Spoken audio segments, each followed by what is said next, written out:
तो आपको बता दें कि बंगाल की राजनीति में एक नए अध्याय की शुरुआत हो चुकी है। तमाम अटकलों और कयासों पर विराम लगाते हुए भाजपा ने शुवेंदु अधिकारी को बंगाल का नया मुख्यमंत्री के तौर पर चुन लिया है। केंद्रीय गृह मंत्री अमित शाह की मौजूदगी में हुई नवनिर्वाचित 206 विधायकों और आपको बता दें कि बैठक में शुवेंदु को सर्वसम्मति से भाजपा विधायक दल का नेता चुना गया। वहीं कोलकाता के ऐतिहासिक ब्रिगेड परेड ग्राउंड में भव्य समारोह के बीच नई सरकार का शपथ ग्रहण होगा, जिसमें प्रधानमंत्री नरेंद्र मोदी, भाजपा और एनडीए शासित राज्यों के मुख्यमंत्री मौजूद रहेंगे। वहीं केंद्रीय गृह मंत्री अमित शाह ने कहा है कि बंगाल में भाजपा की सरकार बनते ही 45 दिनों के अंदर भारत और बांग्लादेश सीमा की घेराबंदी कर दी जाएगी। घुसपैठ को पूरी तरह से रोक दिया जाएगा और जो घुसपैठिए पहले से यहाँ मौजूद हैं उनकी पहचान कर उन पर जो है कार्रवाई की जाएगी। तृणमूल सरकार अपने वोट बैंक को सुरक्षित रखने के लिए इनके खिलाफ कार्रवाई नहीं करती है। भाजपा की सरकार बनते ही इन सब के खिलाफ सख्त कार्रवाई की जाएगी। उन्होंने तृणमूल कांग्रेस सरकार और मुख्यमंत्री ममता बनर्जी पर भी तीखा हमला बोला। तो सर, आपसे सीधा सवाल लेना चाहूंगी कि जिस तरीके से अभी बंगाल में जो है एक नया अध्याय शुरू होने जा रहा है और इससे पहले हमने गृह मंत्री अमित शाह ने जो बयान दिया वो भी सुना, शुवेंदु अधिकारी ने जो कहा वो भी सुना। क्या एक्शन होगा बांग्लादेश पर, क्या होगा एक्शन घुसपैठियों पर? देखिए, वैसे जब चुनाव के दौरान अमित शाह जब बोलते हैं तो ये लगता है कि चलो एक चुनावी बयान है और वोट हासिल करने के लिए वो दे रहे हैं। ये तो चुनाव के दौरान हुआ। चुनाव के दौरान जो बयान दिए जाते हैं वो उसमें इंटेंट देखा जाता है कि सरकार जो है अगर आएगी तो ऐसा करेगी। जितने वादे हैं वो सब पे पूरा करे ऐसा नहीं होता है। लेकिन चुनाव जीतने के बाद आज जब मुख्यमंत्री की वहां घोषणा हो गई, कल शपथ ग्रहण मुख्यमंत्री का हो जाएगा, शुवेंदु अधिकारी मुख्यमंत्री बन जाएंगे। उस समय भी अमित शाह ने साफ साफ ऐलान कर दिया कि एक एक घुसपैठियों को चुन चुन कर निकालेंगे। और उन्होंने कहा कि पश्चिम बंगाल में भी सरकार बन गई है, आसाम में भी है, त्रिपुरा में भी है, घुसपैठ के रास्ते हैं पूरी तरह बंद हो जाएंगे। लेकिन प्लान क्या है वो समझना बहुत जरूरी है क्योंकि जब तक आप प्लान नहीं समझेंगे, अमित शाह जो कह रहे हैं वो जमीन पे एक्शन कैसे शुरू होगा वो देखना जरूरी है। और वो मैं प्लान आपको बताता हूं। वो प्लान जो है रोड मैप क्या क्या है, क्या क्या उसमें होगा, ये आता है बिहार से।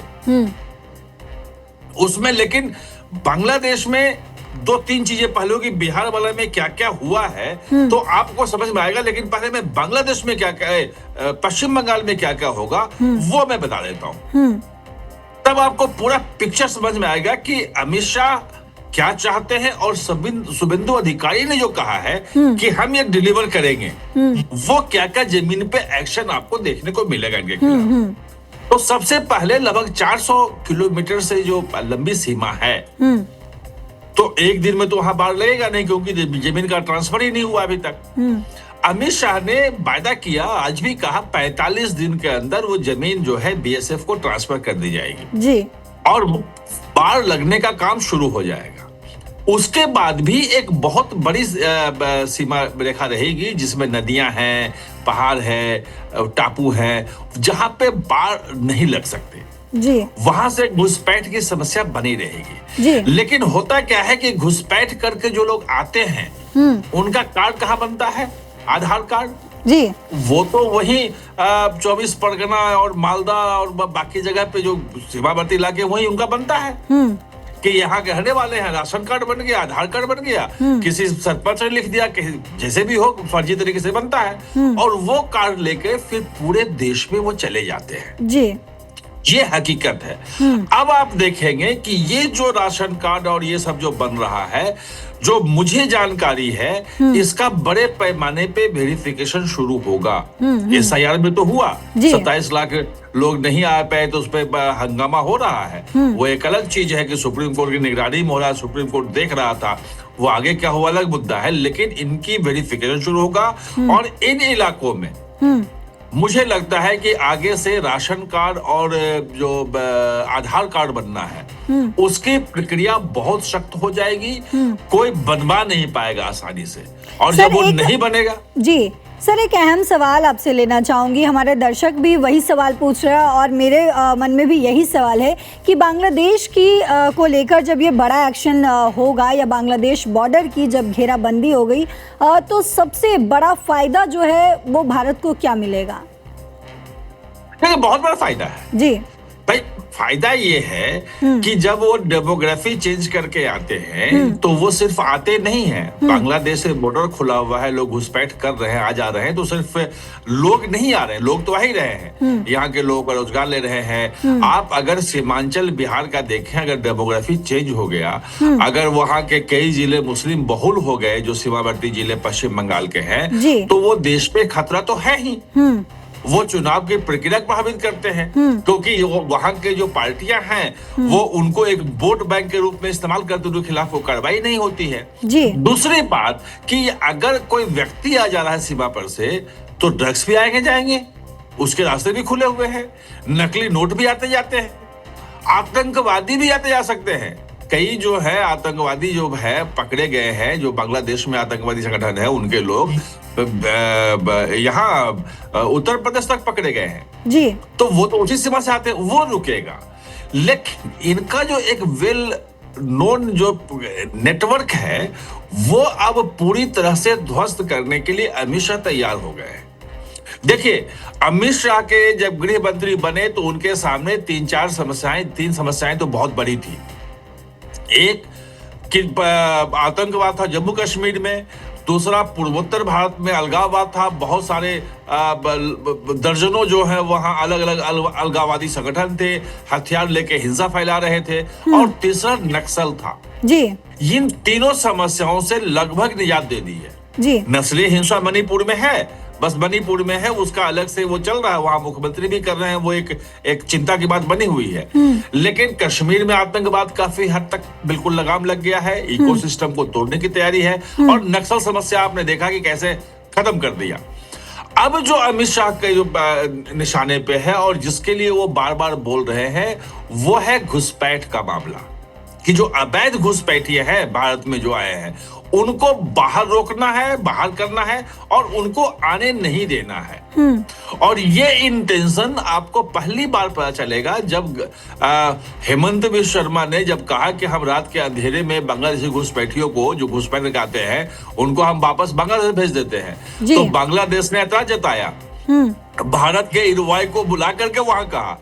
तो कल जो है भारत सरकार के एमईए विदेश मंत्रालय आधिकारिक रूप से बता दिया कि जो अवैध घुसपैठ करके आ रहे हैं उनकी पहचान बांग्लादेशी है नहीं है, इस प्रक्रिया में तेज करे वो।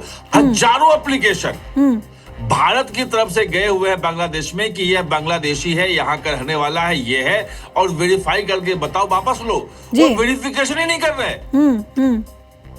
ये सब प्रक्रिया होगी। और एक जो मैं बिहार का जो आपको उदाहरण बता रहा था वो बहुत महत्वपूर्ण है। नवंबर में सरकार बनी और फरवरी में 25, 26, 27 फरवरी 3 दिन तक अमित शाह पटना नहीं थे, बिहार में थे, सीमांचल में, पूर्णिया में, और वहां पे जो 7 जिले जहां पे घुसपैठ है उन जिलों के जो अधिकारी थे उन अधिकारियों से बैठे, डीएम से, एसपी से बैठे, उनसे बातचीत की और बिल्कुल रोड मैप दिया कि कैसे बांग्लादेशी घुसपैठियों के पूरे तंत्र को ध्वस्त करना है।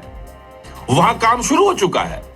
वहां कोई जमीन, जितने भी अवैध कब्जे हैं सरकारी जमीनों पे, तालाबों पे, जंगलों पे, सबकी पहचान के जितने भी अवैध निर्माण है, चाहे मस्जिद हो चाहे कुछ भी हो, सबको पहचान करके रेखांकित करो, नोटिस करो, सबको ध्वस्त करो। यानी कि इनका पूरा इकोसिस्टम जो तोड़ने का प्लान जो हेमंत बिश्व शर्मा पहले चला रहे हैं, वहां पे लगभग 1.5 लाख बीघा जमीन जो अवैध कब्जे में थी वो बाहर कर जो है मुक्त करा चुके हैं, वही बिहार में शुरू होने वाला है। और शुभेंदु अधिकारी भी वही करने वाले हैं।